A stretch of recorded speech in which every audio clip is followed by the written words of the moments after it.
আমি কারো শখের মানুষ না। আমি সেই মানুষ যে মানুষকে খুব সহজেই সবাই ছেড়ে চলে যায়। আমি সেই মানুষ যে মানুষকে কেউ কখনো জোর গলায় বলেনি আমি তোমাকে ভালোবাসি। আমি হলাম সেই মানুষ যে মানুষটি খুব সহজেই অবহেলা পায়।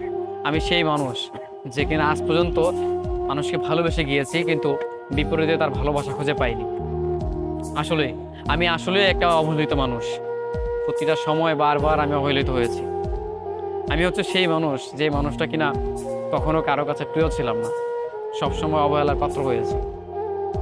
বারংবার যার কাছে আমি নিজেকে দাবি করেছি যে তোমাকে ভালোবাসি, ছেড়ে যেও না, সে ছেড়ে গিয়েছে। আমি বারংবার যাকে বলেছি তুমি আমার আমার হয়ে থেকে যেও, সেই মানুষটা আমাকে ছেড়ে চলে গেছে। যেই মানুষটাকে আমি বারবার বোঝাতে গিয়েছি আমি তোমাকে ভালোবাসি, আমি সেখানে বারবার ব্যর্থ হয়েছি। যে মানুষগুলো আমাকে বলেছিল তোমাকে কখনো ছেড়ে যাবে না, সেই মানুষগুলো আমাকে ছেড়ে চলে গিয়েছে। আমি সেই মানুষ ক্ষণিকের সময়ের জন্য কাছে টেনে নেয় আর অনেকটা সময় জুড়ে দূরে ফেলে দেয়। আর আমি এই কষ্টগুলো মেনে নিতে পারি না, কারণ তারা আপন মানুষ থাকে, তারা পছন্দের মানুষ থাকে, তারা ভালোবাসার মানুষ থাকে। এই তাদের দেওয়া কষ্ট, তাদের দেওয়া রাগ অভিমান আমি সহ্য করতে পারি না।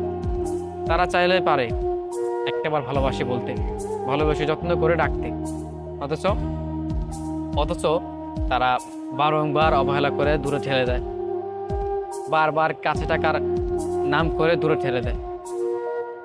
আসলে তারা কাছে ডাকে না, তারা দূরে ঠেলে দেয়।